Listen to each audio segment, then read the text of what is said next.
just for Mexico, sir, the previous one. Same thing for Canada. Mexico. That's One for exactly right. Canada, one for Mexico. Yes, sir. They've been in the news lately, haven't they? And I spoke to the president of Mexico, wonderful woman, today, and we helped them out with the problem they were having to do with the tariffs, short-term tariffs. And we had a very good conversation. Also, we discussed drugs, and they've been working much harder lately. Do you notice that? On people coming in and drugs, and we've made tremendous progress on both.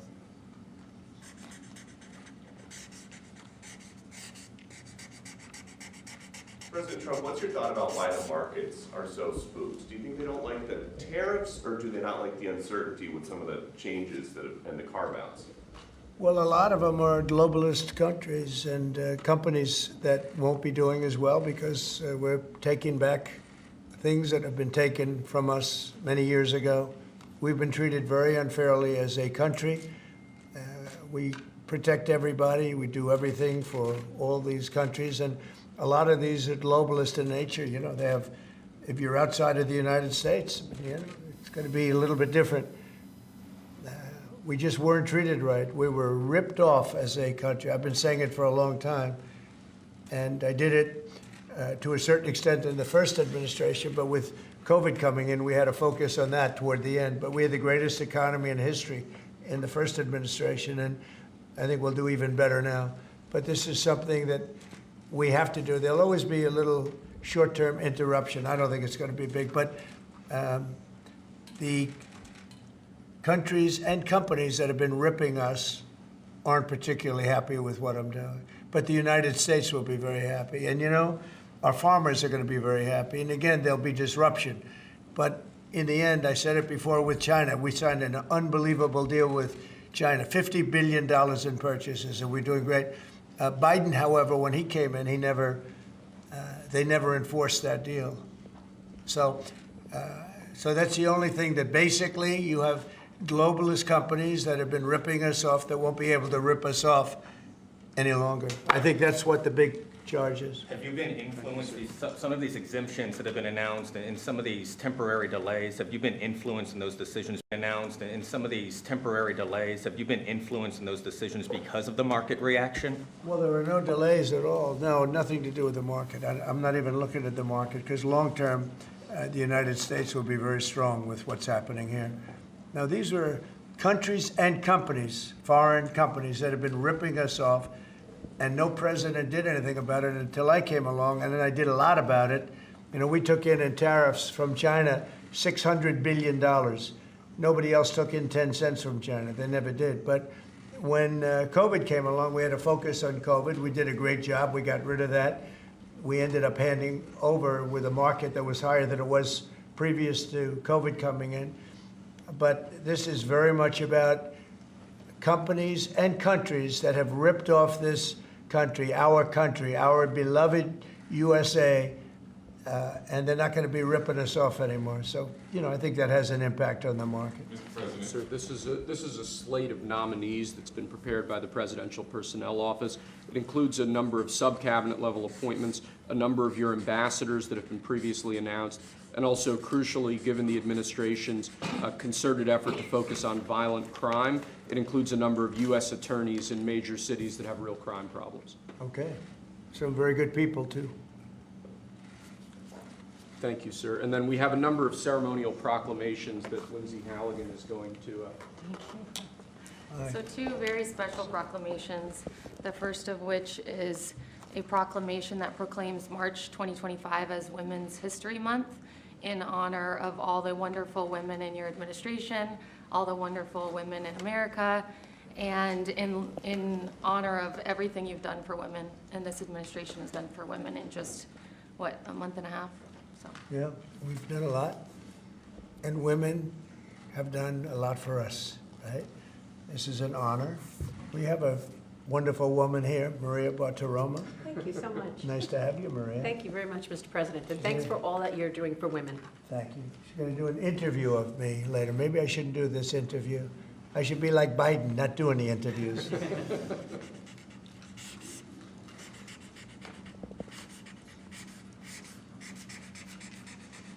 That's great.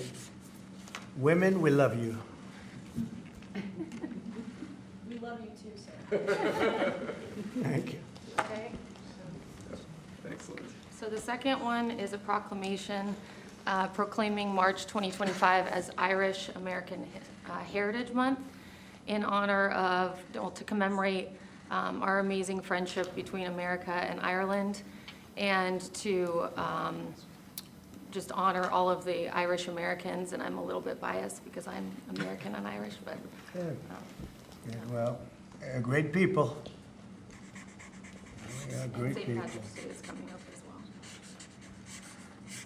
And they voted for me in heavy numbers, so I like them even more. You have to like it, you know, you're not supposed to, but you have to like that. So for the Irish American people, proclamation. Mr. President. Thanks, Lindsay. Mr. President, your envoy, Steve Witkoff, told us a little while ago that if Hamas does not release hostages, that the U.S. and Israel could take some action. What does that mean in your eyes? Is that military action? Would you join strikes with What are Israel? you gonna find out? I had the honor of spending a lot of time yesterday with quite a few of the people that we got out, and I can't believe how badly treated they were, really badly treated. Stories that you wouldn't even believe. Some of it was documented, some of it was so bad you couldn't really, I don't think you can put it on. And it's a shame, and they said one thing, they have 59 hostages, of which many of them are killed. They want to know if we could just continue. They said without us, look, Biden wasn't able to get anybody out. We came along and they started releasing.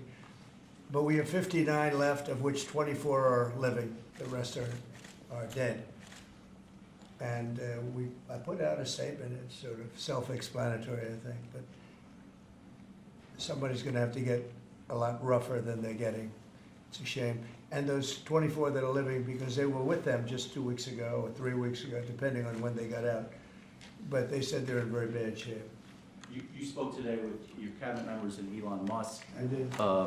What did you tell them in regards to Elon Musk and his authorities to carry out actions? We had a great meeting. We had Elon and we had some of the representatives for, you know, the business reps. We also had most of the cabinet members, not all of them. It doesn't really pertain to all of them, but many of them. And I thought it was a really good meeting. It was about cutting because we have, everybody knows the country's way out of control in terms of the number of people. We have many people that don't work. We have many people probably that aren't even living that are getting checks. And we're finding all of that out, and it's being reported. We're going to save hundreds of billions of dollars. We've already saved a lot. And parts of it are contracts that are expired that we're paying on. Many crazy things that, you know, you can see it happening. It shouldn't happen, but you can see it happening. You see a lot of it being put out. But the other thing I think most important for today, I want the cabinet members to keep good people. I don't want to see a big cut where a lot of good people are cut. I want the cabinet members to keep the good people, and the people that aren't doing a good job, that are unreliable, don't show up to work, et cetera, those people can be cut.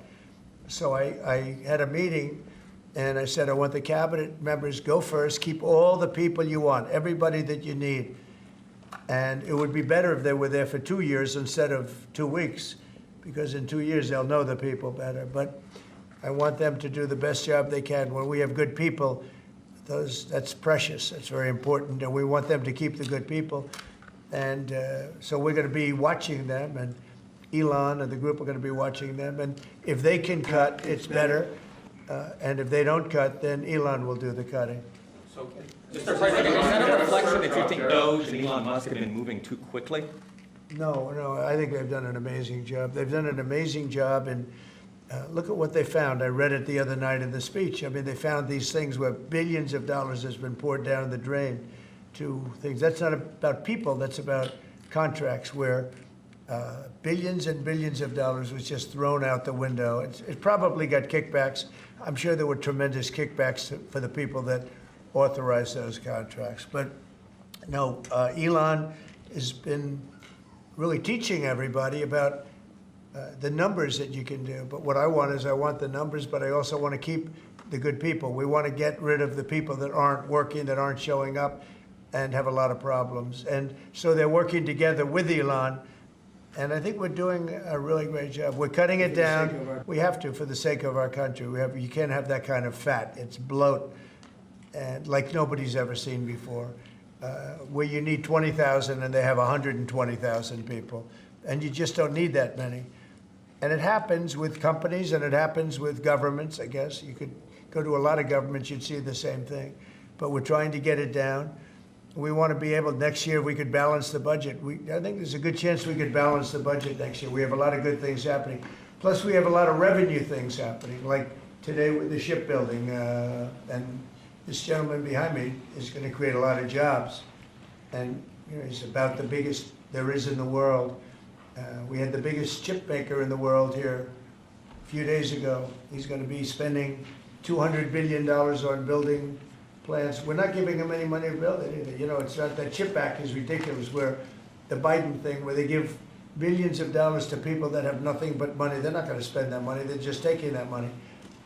We're giving nothing. They're coming in because of the tariffs, because they don't want to pay the tariffs, and they're opening up big. So, but with respect to people, I said, I want to cut the people, but I want to keep the good people. On tariffs, sir, can you walk us through the next steps on this? Steel and aluminum tariffs are due to kick in next week on Canada, Mexico, and every other country. Are those going to be modified as well? No, those aren't modified. Those are happening next week. And the big one will be on April 2nd, when reciprocal tariffs. So if India or China or any of the countries that really, India is a very high tariff nation. I'll tell you what's a high tariff nation is Canada. Canada charges us 250% for our milk product and other product, and a tremendous tariff on lumber and things as such. And yet we don't need their lumber. We have more lumber than they do. We don't need Canada's lumber. So what I'm doing is I'll be signing an executive order freeing up our forests so that we're allowed to take down trees and make a lot of money and then reharvest trees. Also, we're cutting fire divides. A fire divide is a 50-yard to 70-yard swath where the trees can't, it's long enough so trees don't burn forever until you can get them out. And those trees can be sold and made a lot of money with. So, but we'll be doing that. We don't need trees from Canada. We don't need cars from Canada. We don't need energy from Canada. We don't need anything from Canada. So where we can be self-sustaining, which is in most things. Look, we have more oil and gas than anybody. Our forests are massive forests. We're just not allowed to use them because of the environmental lunatics that stopped us. So I'm going to be freeing that up very shortly so that we don't have to go to other countries to buy lumber. Why should we be buying lumber from other countries, paying tariffs, paying big prices, extraordinary prices, and we have lumber. We have the best lumber. Go ahead. And this USMCA exemption you're essentially announcing today for this one, It's just a modification, short term, because I didn't want to hurt the American, it would have hurt the American car companies if I did. consider the same sort of exemption or pause for the auto tariffs you're talking about next month? We're not looking at that, no. You're not No, we're not considering looking at that, no, no. Revoking Yep. TPS for the Ukrainians who live here in the U.S.? What about it? Are you considering revoking the TPS status for the more than 200,000 Ukrainians who live here in the U.S.? What are you saying? I don't- The Ukrainians that are here in the Yeah, U.S., yeah. they're under a TPS status. On GPS? TPS, temporary status. temporary- Oh, I thought you said GPS. TPS. Yeah. There was some news saying that they were going to be revoked and they were going to be deported from the country. Are you considering that for the Well, we're Ukrainians? not looking to hurt anybody, and we're certainly not looking to hurt them. And I'm looking at that, and there were some people that think that's appropriate and some people don't, and I'll be making a decision pretty soon, okay? President Trump said. But we're not President Trump said- especially Ukrainians, they've gone through a lot. Yeah, Peter? The clocks are gonna spring forward on Sunday. When are you going to get rid of daylight savings time? Okay, are you ready? So, this should be the easiest one of all, but it's a 50-50 issue. And if something's a 50-50 issue, it's hard to get excited about it. I assume people would like to have more light later. But some people want to have more light earlier because they don't want to take their kids to school in the dark.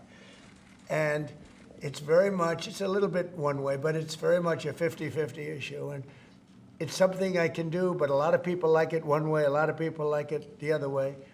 It's very even. And usually I find when that's the case, what else do we have to do? And I gotta ask, because you were talking about this in your joint address, you were talking about Butler. It's been 7 months. Why do you think we don't know more about the guy who shot you in the ear? Yeah, oh, well, and the second one with all of his cell phones. So I want to find the answers. I've told them. In fact, today I said, I want to find, we can no longer blame Biden for that one. He should have released that a long time ago. So they are giving me a report next week sometime, and I do believe I'll be releasing. I want to release the report. A lot of people have asked that question. You had one who had 3 apps, 2 of which were foreign, supposedly, and who has the biggest white shoe law firm in Pennsylvania, even though they don't live in necessarily a white shoe area. What's that all about? His law, the law firm. The other one had 7 or 6 cell phones, and I don't have 6 cell phones. And why would somebody have 6 cell phones? So we're going to be releasing a report on that soon, Peter. But based on what you're saying right there, the lack of information and Yeah. the data points that you just gave, does that make you think that there's some part of that there's some bigger? It could be. Well, it makes other people think that. It makes me think it a little bit too. I say, when you have 3 apps and 2 of them are foreign, and you had an FBI that wouldn't report on it, they didn't want to say why, I would say that could be suspicious. And then on the second assassin, you had, and by the way, I have to tell you, Secret Service did a great job on that by spotting him. But on the second one, he had 6 cell phones. That's a lot of cell phones. And a couple of them had some strange markings on them. So, yeah, I want to find out, and I would be willing to release it. I mean, maybe there's a reason that we shouldn't, so I don't want to get too far ahead of my skis. But, yeah, I would be very willing to release that. I'd like to see it. I want to see it myself, Peter. Not only you, I want to see that one myself. Mr. President, May I? Yes. President Macron yesterday said that France was ready to offer its nuclear protection to other European countries. What do you make of it? And in this case, would the US also maintain a nuclear umbrella for European countries? Well, France is also willing to put soldiers into Ukraine for safety reasons if we can get it. I will say that we've made a lot of progress with Ukraine and a lot of progress with Russia over the last couple of days. And it'd be great to bring that to an end so we don't have to talk that way about nuclear. It'd be great if everybody would get rid of their nuclear weapons. We have Russia and us have by far the most. China will have an equal amount within 4 or 5 years. And it would be great if we could all denuclearize, because the power of nuclear weapons is crazy. It is crazy. And, I was very far along a process with Russia, despite the Russia hoax, which didn't make it easy. It was a total hoax, a total rigged hoax by some bad people. But despite that, I was very close to having a program with Russia, denuclearization, and we were going to get China. I spoke to President Xi about it, and he would have been very happy to have gone along with it.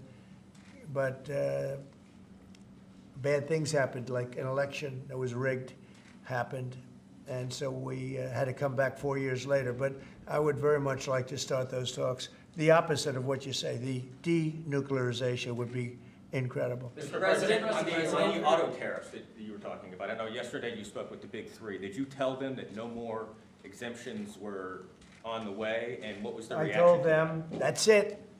This was a short-term deal. And they came back to me yesterday. They said, could we have some help on the tariffs because of the speed? And I said, look, I'm going to do it, but that's it. Don't come back to me after the April 2nd. I don't want to hear from you after April 2nd. We're not going to be doing it anymore. I want to help them. What was the response? They didn't complain, but I helped them short-term during this short-term transition. April 2nd is going to be a very big day for America. Mr. President, Mr. President. My understanding is that the longstanding U.S. policy is that we do not negotiate with terrorists. So how did you come to the decision to send somebody from your team to negotiate with Hamas? We are having discussions with Hamas. We are helping Israel in those discussions because we're talking about Israeli hostages. And we're not doing anything in terms of Hamas. We're not giving cash. We're not giving $6 billion like you hear other administrations give. In fact, I got 59 hostages out, and we gave nothing. In 59, we gave nothing, not including what's going on with Hamas. I mean, I consider that something where we're helping Israel for the most part. We had a couple of hostages, as you know. We got a couple of hostages out, American hostages. Mr. President, Are you about Mr. any President. changes But to- certainly, Peter, I do, you have to negotiate. There's a difference between negotiating and paying.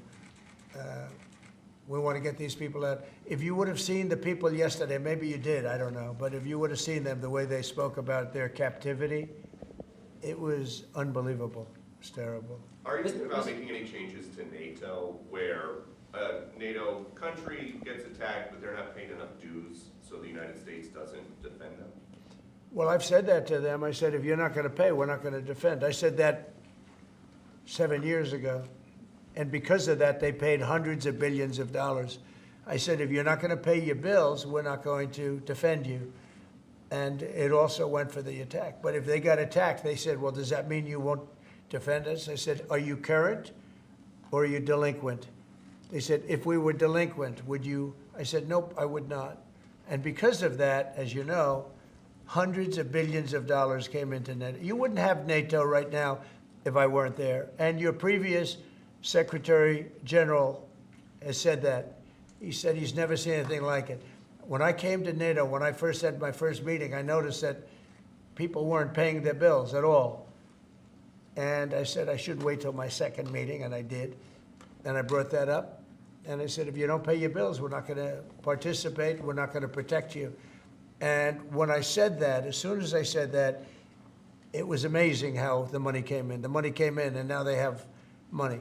But even now, it's not enough. It's really not enough. They should be paying more. Mr. President, Question on the investment, sir. You've overseen about $2 trillion worth of domestic private sector investments come in just about 2 months.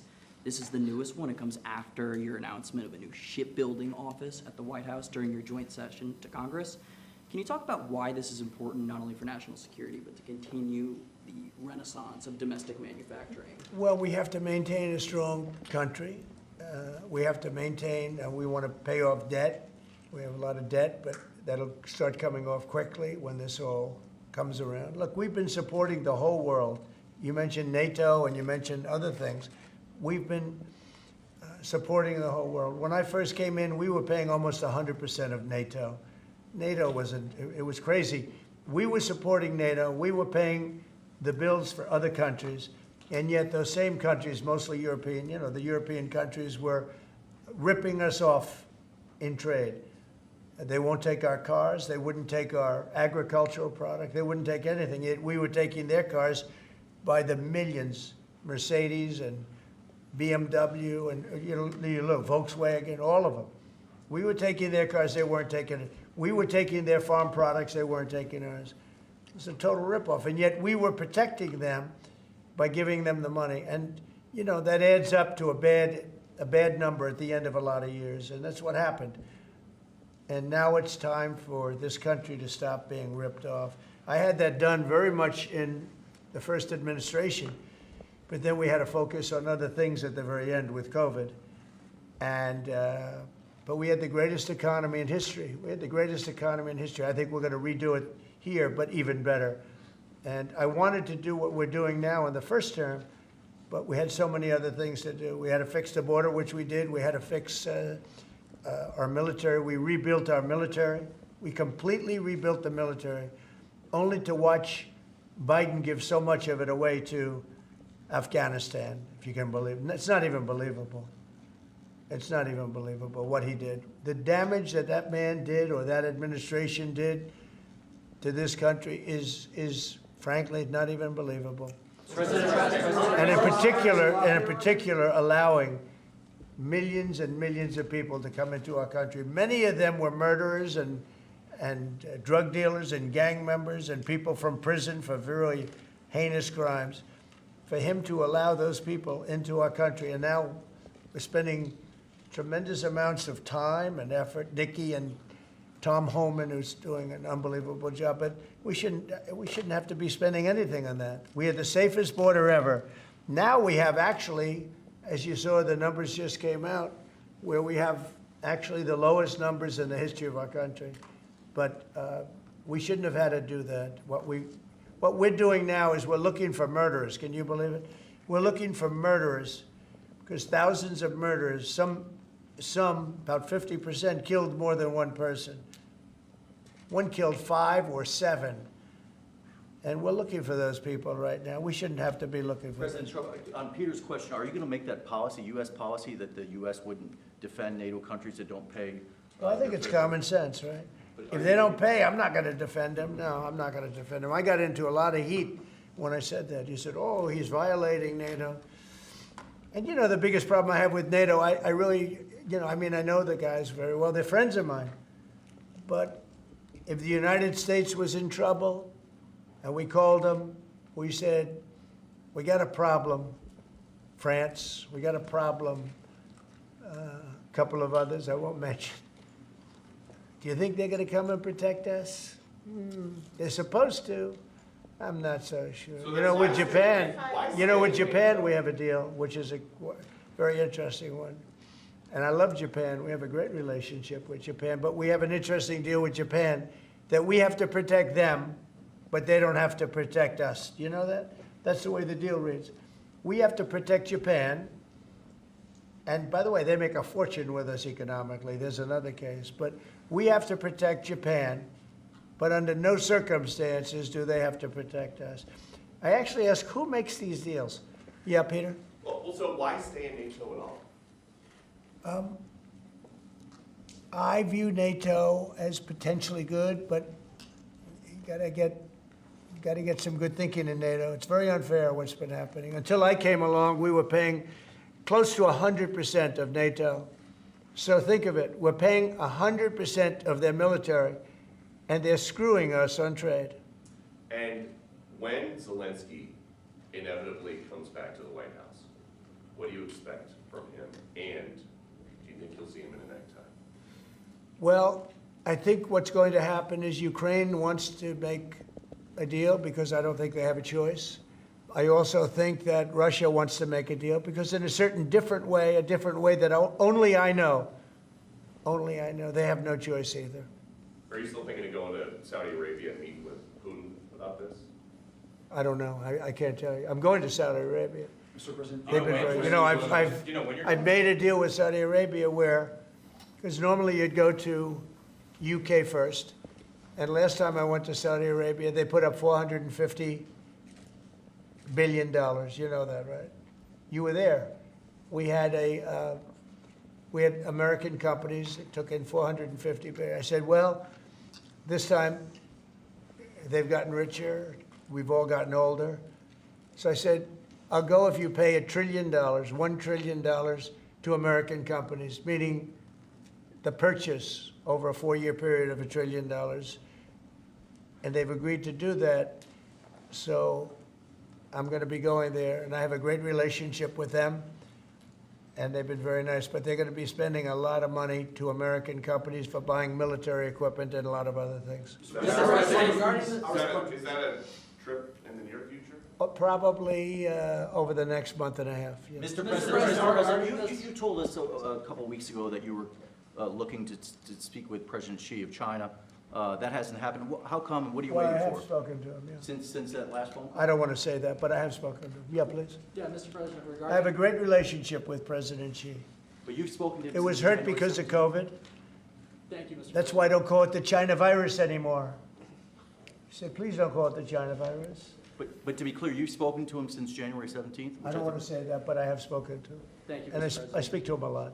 Regarding this executive order you signed revoking security clearances at Perkins Coie, do you think there should be more steps like this to be taken against other people involved in the Russia collusion? I do, but that's going to be up ultimately to the Attorney General and various other people. Absolutely. Just as a follow-up, the other night, we saw Democrats' behavior during your joint address to Congress. Yeah. Do you think it shows just how out of touch they are with the American people, especially given that 79%, according to a CBS poll, approved of your I love this guy. Who are you with? My name's Nick Gilbertson with Breitbart News.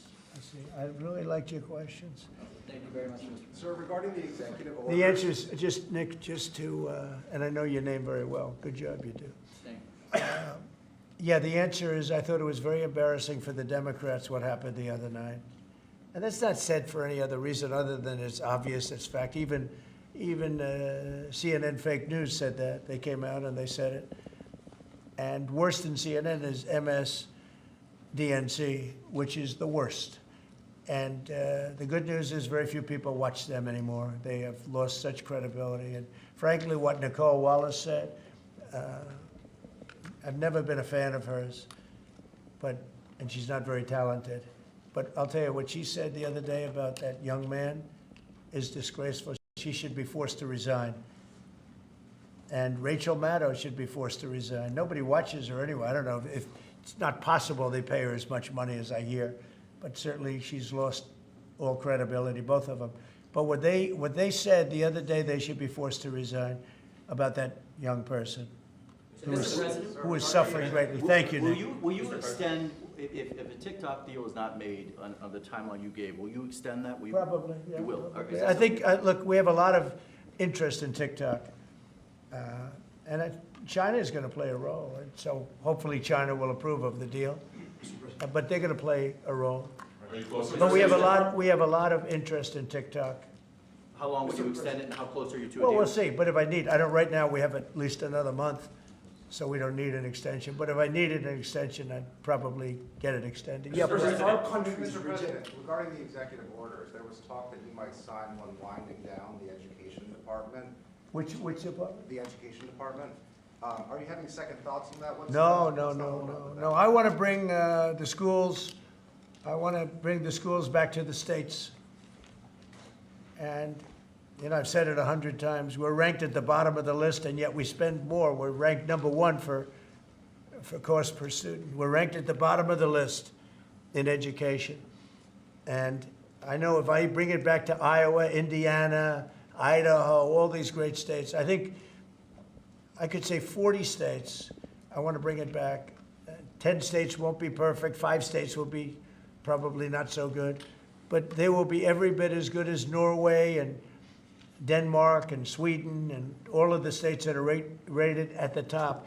If you tell me about Indiana and some of these great states that run really well, Iowa, you tell me about those states, and if they run their own education, they're going to do a lot better than somebody sitting in Washington, D.C. that couldn't care less about the pupils out in the Midwest. When do you think that might be signed then? When would you sign that order? Well, I want to just do it. I mean, we're starting the process. We're trying to get the schools back into the states. Let the states run the schools. And I'll tell you, you'll see something, it's gonna blow your mind. It'll be run so well. The school system, and I also believe in school choice, but that will take care of itself. A follow-up to that, Mr. President, if the education department were eliminated, how would you see, sort of what department, what agency would handle student loans and the other types of federal That would be grants that brought the in, education yeah, department- that would be brought into either Treasury or Small Business Administration or Commerce. And we've actually had that discussion today. I don't think the education should be handling the loans. That's not their business. I think it'll be brought into small business maybe. Kelly really liked it and really would like to do it. So the loans would be brought into a group where they really do that. And I think it's very good. That is, by the way, the most complicated thing in moving, but it's very simple if you do that. And Mr. the President, same for our like federal country's grants. rejected your plan to move out more than 2 million people out of Gaza. What's your reaction to that and to Egypt's plan and to this meeting that happened? Out of Gaza? Yeah. I think that Gaza's a mess, and I think that Gaza could be good. I think it's got to be run properly, but right now Gaza is an absolute mess, and it has been for many, many years and decades. Yeah, Peter, did you have one more? I did, yeah. They have these 2 Starliner astronauts stuck in space for 8 months. Have you spoken to them? They left them alone. Biden left them up there. And what do you know about that? I know Elon everything Musk is about saying, it. I said, we have 2 astronauts that are stuck in space. I have asked Elon, I said, do me a favor, can you get him out? He said, yes, he is preparing to go up, I think, in 2 weeks. What do you know 2.5. about how this went down? Because he's saying that the Biden White House was offered some kind of SpaceX rocket to go get these guys, and they said no. That's what I heard. I can't tell you that, but that's what I heard. But Biden was embarrassed by what happened, and he said, leave him up there. I would have said, if you're embarrassed, you got to get him out. Elon is right now preparing a ship to go up and get him. I'm sure that they will see this in space. What is your message to them? We love you, and we're coming up to get you, and you shouldn't have been up there so long. The most incompetent president in our history has allowed that to happen to you, but this president won't let it happen. We're going to get them out. We're coming up to get you. I've authorized Elon. I said, can you get them out? Because, you know, they've been left up there. I hope they like each other, but maybe they'll love each other. I don't know. But they've been left up there. Think of it. And I see the woman with the wild hair, good solid head of hair she's got.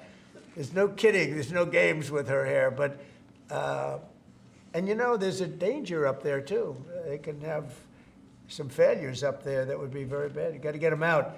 So I've authorized Elon a week ago. I said, you know, we have 2 people up there that Biden and Kamala left up there, and he knows it very well. I said, are you equipped to get him? He said, yeah, he's got a Starship, and they're preparing it right now. And so Elon is going to go up and get him. Should I go on that journey just to be on the ship when we stop? What do If you? that's an option, yes. I should do it. Oh, that's terrible. I thought he liked me. I thought he liked me. I thought, Maria, should I do it? Well, you should then come. Maria likes me better. President Trump, you should then come back from space. Well, oh, when they come back, I'll greet them. How about that? No, we're going to get them out. I've authorized Elon Musk to go and get them, and he's prepared to do so. Mr. President, what are you making of the market sell-off this week? I think it's just, I think it's globalists that see how rich our country's going to be, and they don't like it. You know, there's a big market out there. But again, they've been ripping off this country for years, and now, and they're going to do great. Everyone's going to do great, but we can't let this continue to happen to America. Otherwise, we're not going to have a country any longer. Thank you very much, everybody. Thank you. Thank you very much. Great. Thank you, Nick. Great.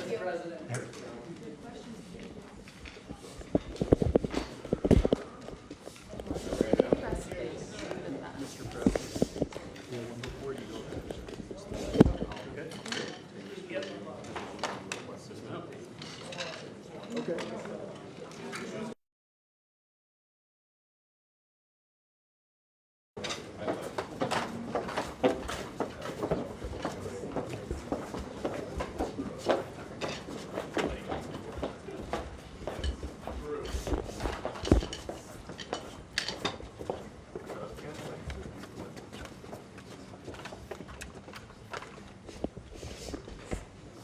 You've done this before, right?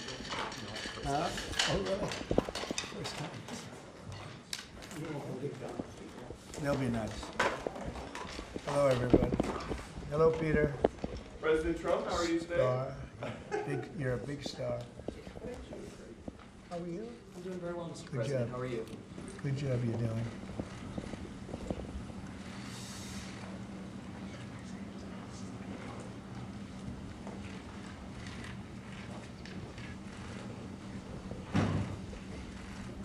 Thank you very much. Today, we're delighted to be joined by Rodolphe Sade, the chairman and CEO of CMA CGM, one of the largest shipping companies in the world, probably number 2 in the world, probably going to be number 1 in the not-too-distant future, knowing him.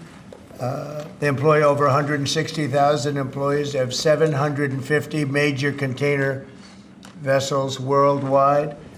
And I'm thrilled to announce that he's going to be investing $20 billion into the United States because of the election results, which comes along with a lot of other things like great protections and other things. This massive investment will go toward building out shipping logistics, infrastructure, and terminals, which will create an estimated 10,000 new jobs in America. It's so important because it's about shipping. You know, we lost our way for many years we haven't done anything. We used to build a ship a day, and now we essentially don't build ships. We're going to start that, and we're going to be announcing next week or the week after a massive new program for building very large, the largest ships in the world. And it'll have to do with incentives, taxes. They'll be coming from all over the world, just like they are with cars, with what we've done with tariffs. And we have at least 7 new major car plants that are going to be starting very shortly because of what we're doing with the tariffs, which will primarily start on April the 2nd. Most of the tariffs go in April the 2nd. Right now we have some temporary ones and small ones on relatively small, although it's a lot of money, having to do with Mexico and Canada. But the predominant tariffs will go, they'll be reciprocal in nature. They'll be going on April the 2nd, so we'll be talking about that. It'll be a big game changer for our country because we've been ripped off by every country in the world. And now whatever they charge us 150, 200%, and we charge them nothing. So whatever they charge us, we're going to charge them. And there'll be no getting out of it. So we look forward to April 2nd. I've been looking forward to that date for a long time. I had it as April 1st, but I didn't want to be hit for April Fool's Day. I'm a very superstitious person. So we made it April 2nd. It probably cost us a lot of money doing that, but it's okay. I feel better about it. And that'll be something very big. But I'd like to ask Rodolphe if you'd say a few words, please, about what you're going to do, and also about the possibility of shipbuilding in our country. Please. Thank you very much, Mr. President. Yes, indeed, we are CMA CGM, one of the leaders in shipping and logistics around the world. We are very enthusiastic about this big announcement of today. We are investing $20 billion in shipping and logistics. This means the creation of 10,000 new American jobs. We're also looking at investing in shipbuilding of container vessels, and we most probably will be making also announcement in the next coming weeks. And we would like also, Mr. President, to go for more U.S. flag vessels, and we will go from 10 that we operate today to 30 U.S. flag ships, and hopefully doing more in the months to come. Thank you very much, Mr. President. Thank you, and congratulations on your great success. He's built one of the, with his father, before him, built one of the great shipping empires of the world.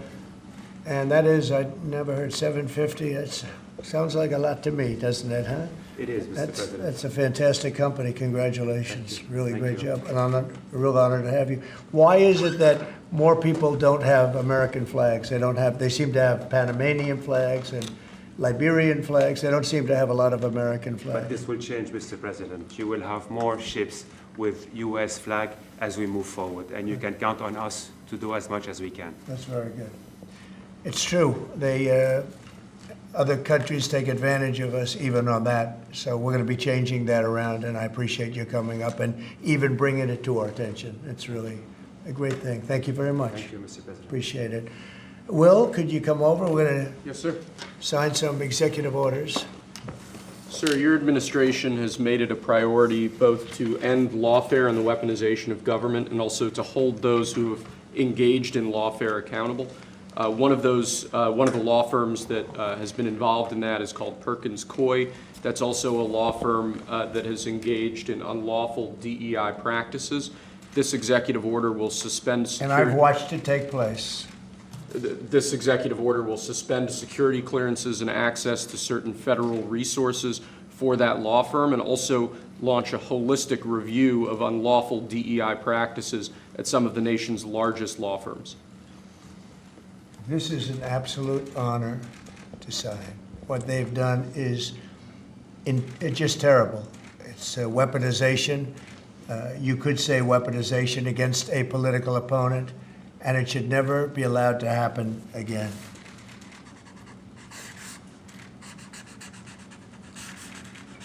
And you're looking at about 15 different firms? That or more, sir, yes. Okay.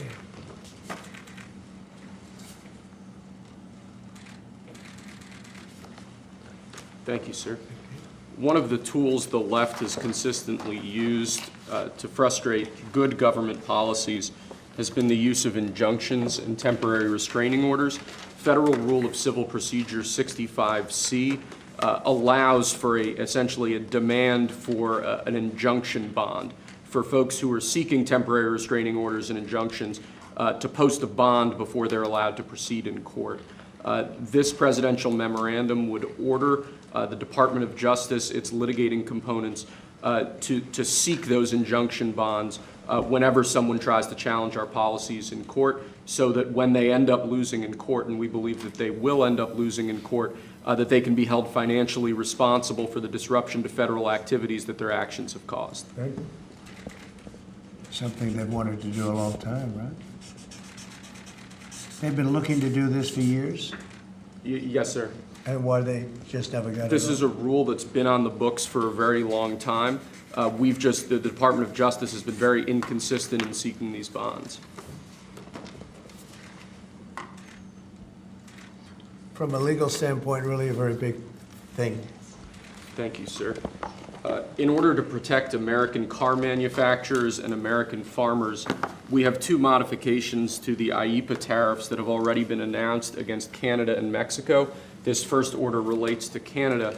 Essentially, what it will allow for is the flow of parts and sub-assembly products into America to allow American car manufacturers to continue building cars. It basically excludes USMCA-eligible goods from existing tariffs, and also in order to help our farmers at this crucial time of year, we're going to be reducing the tariff imposed on Canadian potash from 25% to 10%. So this is a modification to our tariff regime to protect American car manufacturers and American farmers. It basically makes it more fair for our car manufacturers during the short-term period before April 2nd. April 2nd is a little bit different.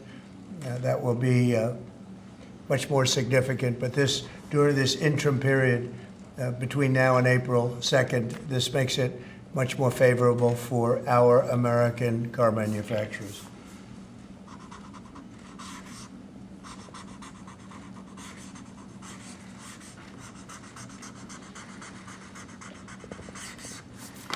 Okay. Can you see that, Peter? Look, nice to be tall, Peter, right? I see right over. You can see it, so nice. That's why he's such a gentleman. He doesn't have to rush. Okay. And this is the same just for Mexico, sir, the previous one. Same was thing for Canada. Mexico. That's One for exactly right. Canada, one for Mexico. Yes, sir. They've been in the news lately, haven't they? And I spoke to the president of Mexico, wonderful woman, today, and we helped them out with the problem they were having to do with the tariffs, short-term tariffs. And we had a very good conversation. Also, we discussed drugs, and they've been working much harder lately. Do you notice that? On people coming in and drugs, and we've made tremendous progress on both.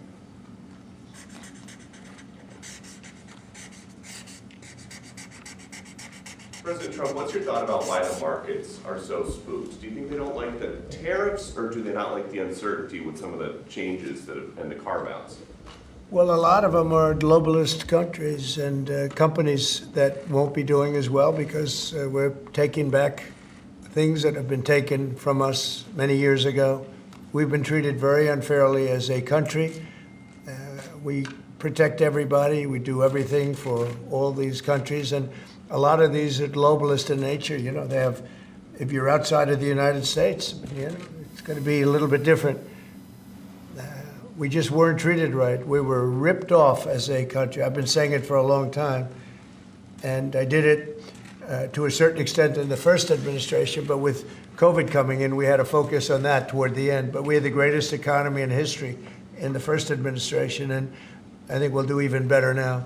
But this is something that we have to do. There'll always be a little short-term interruption. I don't think it's going to be big, but the countries and companies that have been ripping us aren't particularly happy with what I'm doing. But the United States will be very happy. And, you know, our farmers are going to be very happy. And, again, there'll be disruption.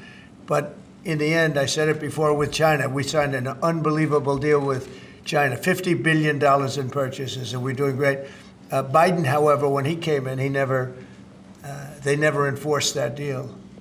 So that's the only thing that basically you have globalist companies that have been ripping us off that won't be able to rip us off any longer. I think that's what the big charge is. Have you been influenced, some of these exemptions that have been announced and some of these temporary delays, have you been influenced in those decisions because of the market reaction? Well, there are no delays at all. No, nothing to do with the market. I'm not even looking at the market because long-term, the United States will be very strong with what's happening here. Now, these are countries and companies, foreign companies, that have been ripping us off, and no president did anything about it until I came along, and then I did a lot about it. You know, we took in tariffs from China $600 billion. Nobody else took in 10 cents from China. They never did. But when COVID came along, we had to focus on COVID. We did a great job. We got rid of that. We ended up handing over with a market that was higher than it was previous to COVID coming in. But this is very much about companies and countries that have ripped off this country, our beloved USA, and they're not going to be ripping us off anymore. So, you know, I think that has an impact on the market. Mr. President, Sir, this is a slate of nominees that's been prepared by the Presidential Personnel Office. It includes a number of sub-cabinet level appointments, a number of your ambassadors that have been previously announced, and also, crucially, given the administration's concerted effort to focus on violent crime, it includes a number of U.S. attorneys in major cities that have real crime problems. Okay. Some very good people, too. Thank you, sir. And then we have a number of ceremonial proclamations that Lindsay Halligan is going to. So two very special proclamations, the first of which is a proclamation that proclaims March 2025 as Women's History Month in honor of all the wonderful women in your administration, all the wonderful women in America, and in honor of everything you've done for women and this administration has done for women in just, what, a month and a half? So. Yeah, we've done a lot, and women have done a lot for us, right? This is an honor. We have a wonderful woman here, Maria Bartiromo. Thank you so much. Nice to have you, Maria. Thank you very much, Mr. President, and thanks for all that you're doing for women. Thank you. She's going to do an interview of me later. Maybe I shouldn't do this interview.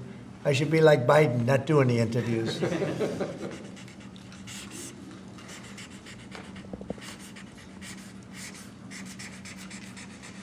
That's great. Women, we love you. We love you too, sir. Thank you. Okay. Excellent. So the second one is a proclamation proclaiming March 2025 as Irish American Heritage Month in honor of, well, to commemorate our amazing friendship between America and Ireland, and to just honor all of the Irish Americans. And I'm a little bit biased because I'm American and Irish, but Good. Yeah, well, great people. Yeah, great St. people. Patrick's Day is coming up as well. And they voted for me in heavy numbers, so I like them even more. You have to like it. You know, you're not supposed to, but you have to like that. All right. So for the Irish American people, proclamation. Okay. Thanks, Lindsay. Mr. President, your envoy, Steve Witkoff, told us a little while ago that if Hamas does not release hostages, that the U.S. and Israel could take some action. What does that mean in your eyes? Is that military action? Would you join strikes with Israel? Well, you're going to find out. I had the honor of spending a lot of time yesterday with quite a few of the people that we got out, and I can't believe how badly treated they were, really badly treated. Stories that you wouldn't even believe. Some of it was documented, some of it was so bad you couldn't really, I don't think you can put it on. And it's a shame. And they said one thing, they have 59 hostages, of which many of them are killed. They want to know if we could just continue. They said without us, look, Biden wasn't able to get anybody out. We came along and they started releasing. But we have 59 left, of which 24 are living. The rest are dead. And I put out a statement. It's sort of self-explanatory, I think. But somebody's going to have to get a lot rougher than they're getting. It's a shame. And those 24 that are living, because they were with them just 2 weeks ago or 3 weeks ago, depending on when they got out. But they said they're in very bad shape. You spoke today with your cabinet members and Elon Musk. I did. What did you tell them in regards to Elon Musk and his authorities to carry out actions? We had a great meeting. We had Elon and we had some of the representatives for the business reps. We also had most of the cabinet members, not all of them. It doesn't really pertain to all of them, but many of them. And I thought it was a really good meeting. It was about cutting because everybody knows the country's way out of control in terms of the number of people. We have many people that don't work. We have many people probably that aren't even living that are getting checks. And we're finding all of that out, and it's being reported. We're going to save hundreds of billions of dollars. We've already saved a lot. And parts of it are contracts that are expired that we're paying on. Many crazy things that, you can see it happening. It shouldn't happen, but you can see it happening. You see a lot of it being put out. But the other thing I think most important for today, I want the cabinet members to keep good people. I don't want to see a big cut where a lot of good people are cut. I want the cabinet members to keep the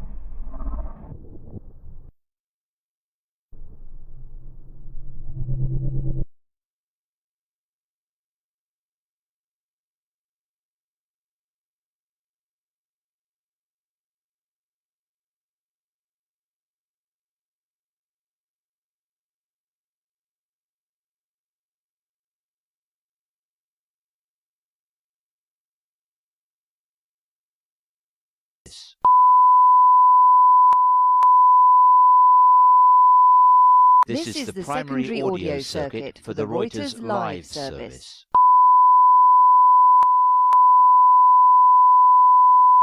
This is the primary audio circuit for the Reuters live service.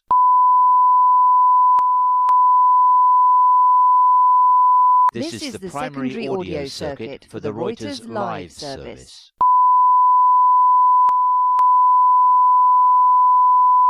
This is the primary audio circuit for the Reuters live service.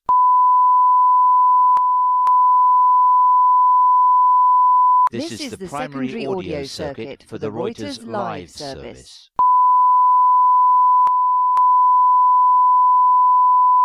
This is the primary audio circuit for the Reuters live service.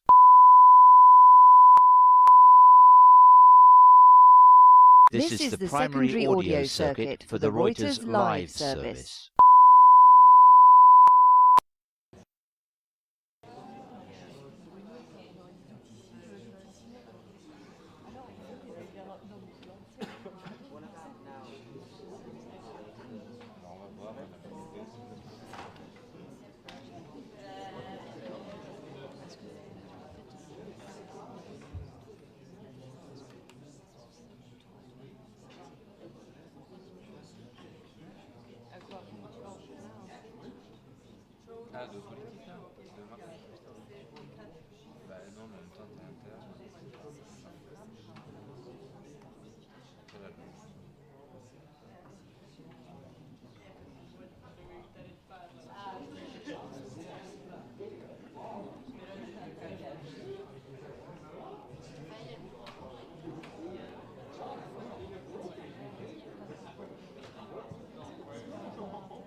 touché, moi. C'est de Charleroi. Manos premier. J'ai mes habitudes à l'hôtel. Quand j'arrive, je suis à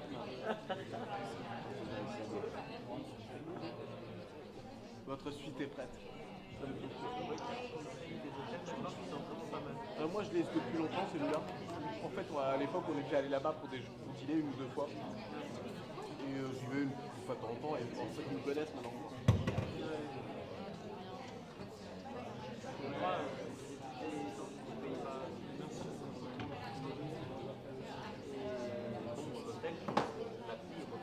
Ouais. Ah ouais, bah, alors après il y a du cashback pour la boîte. Hein. La boîte on a besoin. Hein. Non, mais il y a du cashback pour la boîte. Ça veut dire que globalement, quand on paye 180, après ils vont reverser 50 à la boîte. Ouais. Et à la sortie, la boîte me dit ça vous coûte moins cher que si vous le prenez en dehors.